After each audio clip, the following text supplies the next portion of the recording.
is up, guys? I am here again, doing some more Katawa Shoujo gameplay. So we just almost had a heart attack, and I'm in the library. I think Yuko is her name again. Is going to be here soon. So the loud clatter of books falling into the return slot abruptly breaks the grip of silence over the school library. It's become a habit for me to come to the library at least once a week. Not only does the reading itself keep me busy, but discussing books with Hanako and Lily also does. Obviously startled, Yuko suddenly twists towards the direction of the noise. I thought her used to people dropping books by now, since she does work here. Oh, hello, Haseo. Back again? Oh, no shit. It takes me a moment to respond, my mind still distracted by the familiar melody of Lily's humming that's hardly left my ears in the several days it's been since I fell asleep to it. Oh yeah, just returning some books I borrowed. She casts her eyes downward, presumably to the bin the books dropped into. You're a very heavy reader, aren't you? It's become a bit of a routine from now. Passes the time, at least. I wish I had free time to pass. From small talk to depression in less than 5 seconds. I think that's a new record for her. She seems a bit down in general today, even compared to normal. Considering she has to work 2 jobs just to support herself, I can see how that would take a toll on her lifestyle. Come to think of it, the pay of her job here can't be all that bad. The idea of staff in such a prestigious private school going hungry strikes me as counterintuitive. Working 2 jobs must take a lot of time. I'd probably never manage it. You're lucky being a student. Do you think you'll be able to go to university? If she's asking, then I guess that's expected. That's the expected result of having this kind of education. Private schools like this don't exactly come cheap. I guess I have the money, I think. I've got plans which will require going to one, and my marks are good enough.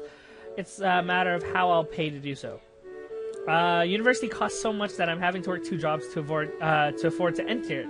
Paying for daily expenses, too, makes it a lot harder. If you're reading this much, though, that means you're doing well in school, right? Interesting logical jump. Not an altogether wrong one, though. I suppose so. I didn't find any other exams very hard, aside from maybe 1 or 2. Do you mind if I ask what studies you're pursuing in university? Yuko appears to be genuinely brightened at the question. Anthropology, to be specific. I'm specializing in the history of classical era Athenian civilization and democracy. She really seems to know her stuff. Such enthusiasm is to be admired. And it's nice to see her genuinely excited about something. Yeah, typical Yuko. I guess even somebody like Yuko can be happy if she has a visible road ahead of her. That's good to hear. Oh boy, both of us jump at the sudden interruption coming from my pocket. Apologizing profusely, I quickly shuffling into the hallway as I fumble with the cover of my mobile phone. I glance at the screen. Weird, it's a mobile number I don't recognize, considering I can count the number of people with my number on one hand. I briefly wonder whether it's a telemarketer that lucked out. Hello, Hiseo Nikai speaking. Geez, pick up faster next time. Anyway, guess who? It only takes me a second to recognize the distinctively deep brusque voice. Hey Misha, didn't expect you to call me.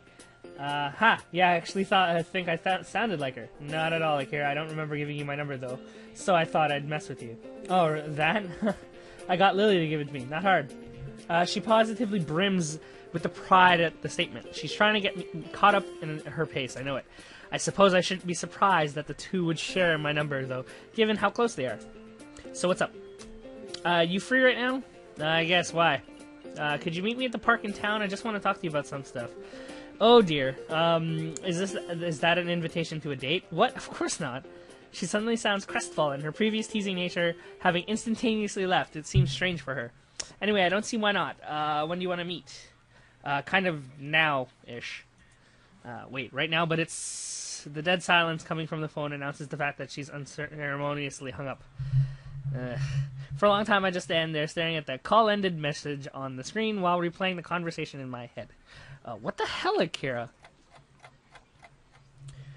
Throwing up a glance up and down the street, I cross the road and step into the park. I learned to pace myself on such walks, mostly because Lily's slower speed during our forays into town means I have to consciously slow myself down. That aside, I hope Akira didn't expect me to be immediately prompt. Oops, and we'll move the mouse off Akira's face. It only takes a couple of seconds to spot her waiting on a bench with a can of beer in her hand. The look she gives me as I walk up lacks any hint of acknowledgement or greeting. What's with that? I needn't have come, you know. I knew you would. You're that kind of person, after all. What's that supposed to mean? I lower my brow at her remark as she disposes her can, emptied by the time I arrived, and the metallic clatter rings out. Kira takes a seat on the old wooden bench, and I follow her lead. She takes another can of beer from beside her and opens it before speaking. Taking a large gulp, she seems to really like that stuff. I suppose I don't need to ask what this is about, or rather, who it's about. I heard from Lily that you asked about our family. Oh, boy. They share more than phone numbers, that's for sure. I'd probably be very worried right now if it weren't for the total lack of malice in her voice. Rather, her tone sounds almost wistful. Idle curiosity, mostly. I have to admit, I'd never guessed you two were half Scottish. She gives a wry chuckle of amusement. I've heard that before, trust me. The small smile falls from her face, and her eyes look ahead distantly. Aside from the occasional elderly couple talking as they slowly walk the meandering paths and the old aging car, it's pleasantly quiet. She didn't tell you everything, though, did she? It was pretty brief. Your parents lived in Scotland. She hasn't met them since she was 12, and she wants to meet them again. It's always surprised me how devoted she is to our parents for all the good they did us. The way she says it, almost derisive. She gives me a small sigh as if to quickly brush the feelings away. Why do you think they left, Hisao? Why do I think they left? From what Lily told me, it's because of work. I guess a pretty decently paying job was involved as well, given the way the parents seem to live. So Lily went to a private school, and that's why she carries herself with the airs and graces of the upper class. Yes, since the business in Inverness boomed, our father decided to move directly to the same city as its headquarters. That's just the conclusion I thought you'd come to, though. You're too good-natured. You don't think they left for their career? I'm sitting here bitching to you about it. What do you think? Oh, Akira. Yamaku Academy is always... I've always felt that place was kind of creepy, like it was some isolated hideaway for the proper society. For those proper society doesn't want to hear see nor hear. They probably just rue the fact that Lily wasn't old enough to be shoved there by the time they left. As the long silence follows her abrupt and very harsh criticism of her own parents and Yamaku, Lily's blindness is hardly something that could be simply ignored for a high-class family attempting to keep up appearances, much less so a lucrative offer is on the table. Eventually, Akira gives a derisive snort. Her feelings come to a head. Moving to secure a financial future with his new job posting, even at the same time, I hardly believed it. Not wanting to simply be an avenue for her venting, I gently try to steer the discussion. So, you stayed in Japan with Lily, then? Either I stayed with her or she went to live with our ailing grandmother and grandfather. What about Shizune's family? If you're cousins, then... Our fathers hate each other. I'd be more than happy to tell them to go screw themselves and live with them anyway, but Lily wouldn't have wanted that. I'd also had an offer for a job by then, so we did our best to keep our parents' house in proper shape and tried to continue our lives as if they never left. So you just lived by yourself. Basically, Lily had school and I had my job, so we weren't exactly languishing. With her schooling, her study, and having to do chores while I worked, though I can't help but feeling like I failed her. In the end, I tried to be there for her and screwed it up. Expecting a 19-year-old to be a mother for a blind child, that's ridiculous. So Lily and Akira lived alone after their parents moved, and with Lily largely taking care of herself. I guess that explains her apparent independence compared to the many in Yamaku. I may have lived alone much of the time since my parents both worked, but that's just something else entirely. Sorry for making you listen to my moaning, Hisao. I don't mind at all, but do you mind I ask why you're telling me all this? You always were curious. Context, I suppose. Life isn't a fairy tale, Hisao. Some people have to learn that the hard way. She takes a long drink from the can in her hand, and her face becoming more depressed than distant. I broke up with my boyfriend a few days ago. After I leave, we're not going to be able to see each other again. But that's how life is. You can't just set up your life and expect it to stay that way forever. Sometimes stuff happens and that you have to roll with it, even if it means hurting yourself or others. She takes a long breath before looking up in the orange sky. Damn, if I smoked, I could take a nice long drag right about now and look kind of cool. I wanted to respond to help her in whatever way I can, but I feel utterly useless. This kind of situation is one I've never been in, and simply don't have the experience to say anything meaningful to comfort her. Akira looks over and evidently picks up on this, much to my embarrassment. I must look pretty pathetic right now, whining about this to someone I barely know. Hardly, I'm pretty much an expert on looking pathetic. She gives a chuckle, the act feeling like a personal victory for me. You're a good kid, Hiseo. When I said that I approved of you being with my sister, I wasn't joking or just being nice. She picks herself off on the seat with a grunt, one that seems ill-fitting given her age, and throws the now empty can in the bin after one last swig. It's just unfortunate that that doesn't really count for much in this world. When I said that I was leaving for Scotland, I was doing it because of a good position opened up in the company's headquarters. When our folks told me that when we were at their place, they also gave Lily a summons to rejoin them in Inverness.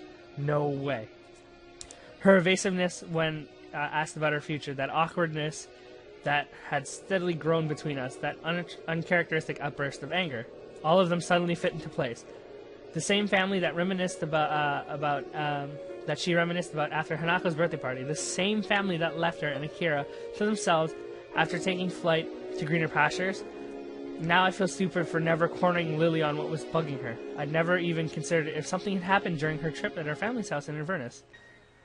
And now a sense of unease grows in my chest. If her family summoned her to join them in Scotland, all the way on the other side of the earth, has she accepted?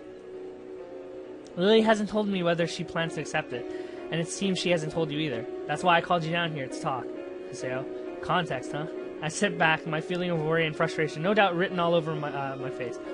Lily's a strong person, Hiseo, but she's not infallible. I guess it's my job to worry about her, being her older sister, but I think that you deserve to know. I understand. You okay? You sound depressed. No, I'm just thinking. That's good. Thinking is good. Being rash won't get you anywhere. She looks at her watch, barely moving her wrist. I've got to go. Will you be okay? I'll be fine. Don't worry. I'll have to talk to Lily about it and get everything sorted out. She gives a smile, but it doesn't feel at all genuine or sincere. Really, both of us are dancing around the fact that Lily's on the precipice of the biggest decision of her life and is trying to take the entire burden on herself. And part of that burden is the matter of our relationship. By the time I look up, Akira's already walking off with her hand held up. For the first time in a long while, I finally have an answer to something. Perhaps not even that, but at least now I have the right question to ask. Will you leave or stay?